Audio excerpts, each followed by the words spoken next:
सभी को प्रणाम साथियों, मैं हूं आचार्य आदित्य कुमार शास्त्री और मित्रों स्वागत करता हूं आप सभी लोगों का अपनी इस वीडियो में। मित्रों, हम लोग जहां निरंतर ही उस यज्ञीय कर्मकांड को बड़ी श्रद्धा भक्ति के साथ सीख और समझ रहे हैं, वहीं आज हम लोग उस कर्मकांड की उस पहलू पे आकर के उपस्थित हैं जहां हम लोगों को आचार्य जो है निर्देश करते हैं, न्यास की प्रक्रिया को कराने के लिए संपन्न कराते हैं। तो मित्रों, आप किसी भी वैदिक कर्मकांड को आप करेंगे किसी भी पाठ को, स्तोत्र को यदि आप पाठ करते हैं तो आप उसको जैसे ही पेज को आप प्रारंभ करेंगे तो आपको शुभारंभ ही में ही जो है ना वो उस देवता का ध्यान, उनका न्यास, उनका जो है संकल्प, ये सारी चीज़ें आपको प्रथम पेज पे ही जो है पहले मिल जाएंगी। तो यह एक अनिवार्य विषय है। तो यज्ञ जैसे कर्मकांड में जो हम लोग उपस्थित होते हैं तो वहाँ भी इन चीज़ों को जो है, परंतु ये बातें तो हम लोग जानते हैं मित्रों और करते भी चले आए हैं, पर कभी इस विषय पे हमने कभी जो है ठहर करके, रुक करके और विचार करने का प्रयास नहीं किया। आज हम जो है इस पे थोड़ा सा विचार करने का कि आखिर ये ऋषि इन कर्मकांडों के पीछे क्या केवल क्रिया है या इसके पीछे का कोई जो है तत्व दर्शन भी है। तो मित्रों, जब हम अपने आचार्यों से इस विषय पर चर्चा करते हैं तो आचार्य हमें समझाते हैं और बताते हैं कि भैया ये जो हमारे वैदिक कर्मकांड हैं, जो सनातन प्रक्रिया है, ये पूरी वैज्ञानिक रूप से जो है यह बंधी हुई है। अब हम उसको कितना समझने का प्रयास करते हैं ये हमारे विवेक के ऊपर निर्णय करता है। साथियों, जब हम लोग न्यास की प्रक्रिया करते हैं तो कहते हैं कि अपने निर्देशित अंगों को जो है वो स्पर्श करते हुए जल को बाएं हाथ की हथेली में जल लेते हैं, दाहिने हाथ की 5 उंगलियों को गीला करते हैं और उस निर्देशित अंगों को स्पर्श करते चलते हैं जहाँ ऋषि हमें बतलाते जाते हैं। और साथ ही साथ उन अंगों प्रत्यंगों के अंदर ऐसा भाव करते हैं कि हमारे इन जिन अंगों को हम स्पर्श करते हैं इनकी रक्षा हो, इनके अंदर पवित्रता आ जाए, इनके अंदर देवत्व का जागरण हो जाए। ऐसे पवित्र भाव लेकर के फिर उस प्रक्रिया को हम संपन्न करते हैं। पर इसके पीछे जो एक दर्शन छिपा है मित्रों, वो भी बड़ा जोरदार है। क्या है? तो कहते हैं कि जो हमारे आचार्य करवाते हैं, तो सर्वप्रथम हम लोग जो है कहते हैं ओम वांग में आसे अस्तु, अर्थात हम बाएं हाथ की हथेली में जल लेते हैं और दाहिने हाथ की 5 उंगलियों को गीला करके सर्वप्रथम क्या करते हैं, अपने मुख को लगाते हैं। और जब मुख को लगाते हैं मित्रों, तो यहाँ प्रेरणा हमारे शास्त्र हमें देते हैं, कहते हैं कि भैया केवल स्पर्श कर लेने से मुख हमारा पवित्र नहीं हो जाएगा, बल्कि इसके पीछे का यदि भाव और तत्व दर्शन नहीं समझा तो क्या है प्रेरणा।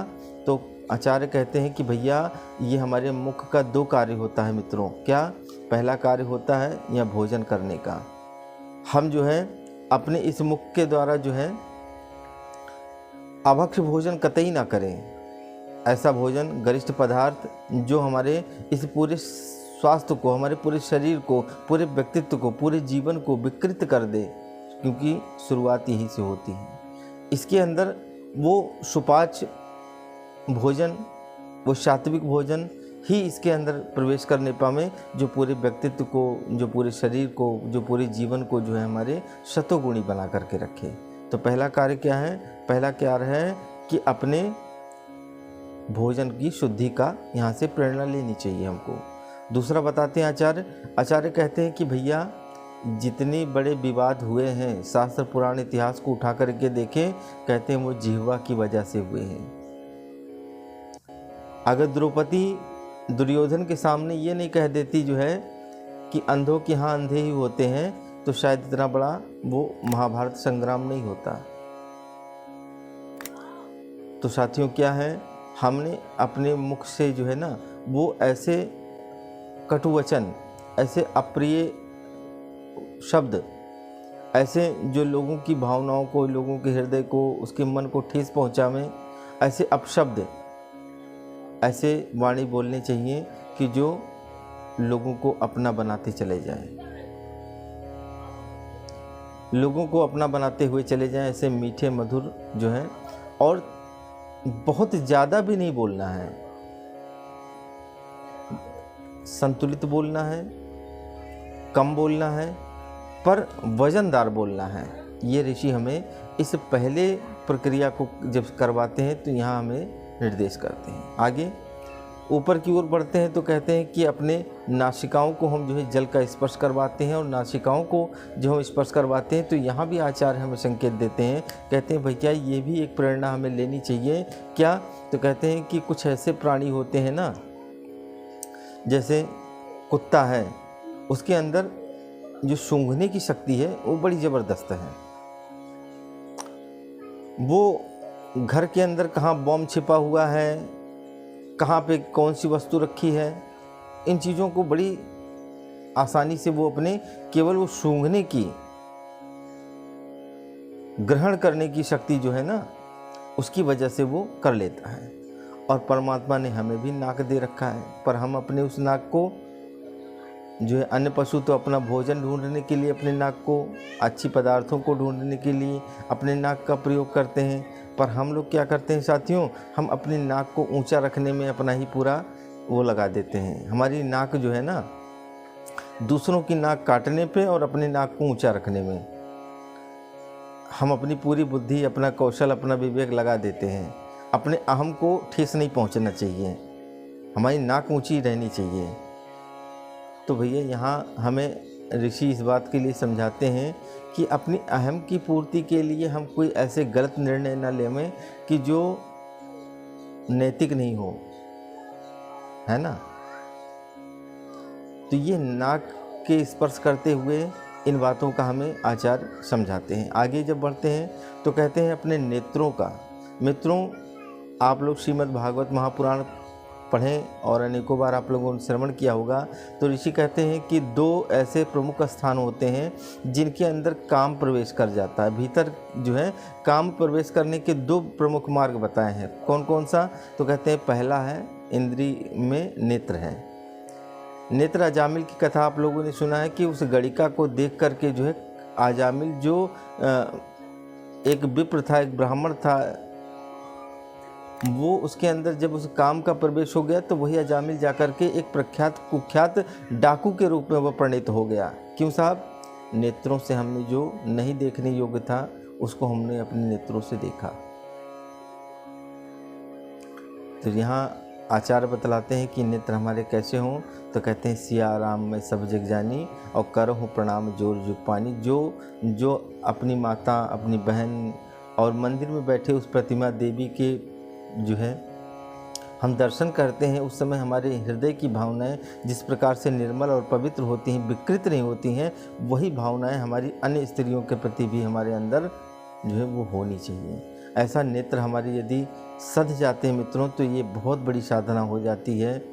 और उसका परिणाम आप जानते हैं कि गांधारी ने अपने नेत्रों की साधना कर ली थी मित्रों। इसके कारण से वो दुर्योधन के शरीर को वज्र के समान में परिवर्तित करने में तनिक भी देर नहीं लगी।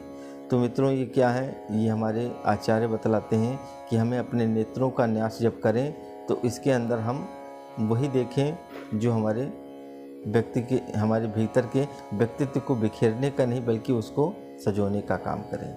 आगे जब हम बढ़ते हैं मित्रों तो कहते हैं कि हमारे जो है यह कानों की हम स्पर्श करवाते हैं, जल से स्पर्श करवाते हैं। भद्रम करणे भी शृणुयाम देवा। आचार्य कहते हैं, वेद भगवान कहते हैं कि हमारे कानों में जो है ना वो भद्र, अच्छे ही जो है चीज़ों को श्रवण करना चाहिए, क्योंकि यहाँ से भी काम का प्रवेश होता है। अभद्र चीज़ों को यदि हम लोग श्रवण करते हैं, दूसरों की चुगली, दूसरों की बुराई, दूसरों की जो है, तो भी कहते हैं कि वो भीतर विकार के रूप में जा कर के वो स्थान ले लेते हैं। तो प्रयास करें कि बाबा भी लिखते हैं कि जिन हरि कथा सुनी नहीं काना, श्रवण रंध अहि भवन समाना। इसके अंदर भगवान के जो है कथाओं को सुने, उनकी लीलामृतों को देखें, है ना, और अच्छे संकीर्तनों को सुने, अच्छे संतों के बीच में उनके मुखारविंद से उनके सद्वाक्यों को सुने। ऐसे जो है आप जो है इन कानों का संयम कर सकते हैं और इन कानों को जो है ये ऋषि हमें आदेश करते हैं। आगे की ओर बढ़ते हैं तो कहते हैं कि हम अपने दोनों भुजाओं का भी जो है ना न्यास करते हैं, उनको जल से स्पर्श करवाते हैं। क्या भाव है? भुजाओं के पीछे का भाव यही है मित्रों कि हमारे इस दोनों भुजाओं में इतनी ताकत आ जाए कि हम 10 लोगों को अपने हाथ से भोजन कराने की सामर्थ्य आ जाए। हम मांगने वाले नहीं हों, गिड़गिड़ाने वाले नहीं हों, हम वरदानों को मांगने वाले नहीं हों, बल्कि देने वाले में देने का गौरव अलग है मित्रों, है ना। 10 लोगों को अपने हाथ से भोजन करवा देना, हमारे अंदर पुरुषार्थ की वृद्धि हो, हमारे अंदर जो है साहस की वृद्धि हो, हमारे अंदर पौरुष की वृद्धि हो, हमारे यह का हाथ जो है ना वो सत मार्ग की ओर चले। और आगे फिर ऋषि बताते हैं कि हम अपने दोनों जंघाओं को जो है स्पर्श करवाते हैं मित्रों।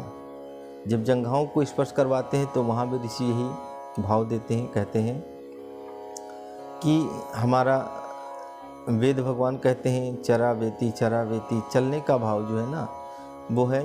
और कहाँ चलना है तो कहते हैं कि अपने लक्ष्य की ओर आगे बढ़, और तब तक न रुक हे मनुष्य, तब तक बढ़ते रहो और तब तक चलते रहो, रुकना नहीं है, ठहरना नहीं है, जब तक तुम्हें तुम्हारे लक्ष्य की प्राप्ति नहीं हो जाए। पूज्य स्वामी विवेकानंद भी इस बात को कहते हैं कि आप जो है वो अपने लक्ष्य के प्रति आगे की ओर बढ़ते रहो। तो हमारा लक्ष्य उस परमात्मा को प्राप्त करना है, धर्म की ध्वजा को हमें लहराना है चारों ओर। तो ऐसे देवत्व के भाव, ऐसे सद्भाव, ऐसे पवित्र विचारणाएं यदि हमारे भीतर आती हैं और उन संकेतों को सुनते समझते जानते हैं मित्रों, तो ये हमारा जो न्यास की प्रक्रिया है वह हमारे लिए फलीभूत हो जाती है और हम सही मायने में यज्ञ कर्मकांड करने के अधिकारी बन पाते हैं।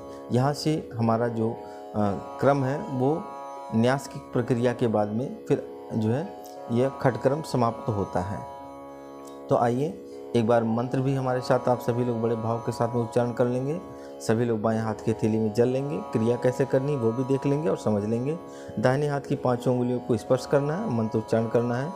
ओम वांग में यासे अस्तु, मुख को, ओम नशोर में प्राणे अस्तु, नासिका के दोनों छिद्रों को, ओम अक्षरोर में चक्षुरस्तु, दोनों नेत्रों को, ओम कर्णयोर में श्रोत्रमस्तु, दोनों कानों को, ओम बाहुर में बलमस्तु, दोनों भुजाओं को, ओम उरोर में ओजुअस्तु, दोनों जंघाओं को, अरिष्टानि में अंगानि तनुस्तनमा हमेशा संतु, समस्त शरीर पर, ऐसा कह करके अपने पूरे शरीर को प्रसिद्ध कर लें। तो मित्रों यह जो है यज्ञ कर्मकांड के अंतर्गत न्यास की प्रक्रिया के पीछे क्या भाव है, क्या उसके निर्देश है, क्या आचार्य हमें समझाते हैं और क्या है उसकी पूरी क्रिया पद्धति, आज हम सभी लोगों ने बड़े ध्यानपूर्वक सुना समझा जाना। सभी मित्रों भाई बहनों से निवेदन है कि यदि आप इस क्रम को सुन रहे हैं, समझ रहे हैं, जान रहे हैं, सीख पा रहे हैं, तो आप लोगों से करबद्ध प्रार्थना, हाथ जोड़ करके निवेदन कि आप इस ज्ञान के प्रचार को जन जन तक, लोगों तक पहुँचावें। ऐसे धर्म प्रेमी भगवत भक्त जो इस कर्मकांड को सीख करके अपने जीवन की दिनचर्या को व्यवस्थित कर पाएंगे, तो निश्चित रूप से हमारा यह वीडियो बनाना भी सफल हो जाएगा। और ये कर्मकांड के पीछे के तत्व दर्शन को समझ करके यदि अपने जीवन में उतारने का हम प्रयास करेंगे, तो ये ऋषियों के द्वारा बनाई गई वह जो कर्मकांड की प्रक्रिया है वो वास्तविकता रूप में वो फलीभूत होगी। इसी भाव के साथ सभी माताओं बहनों भाइयों को सादर प्रणाम। जय जय सीताराम।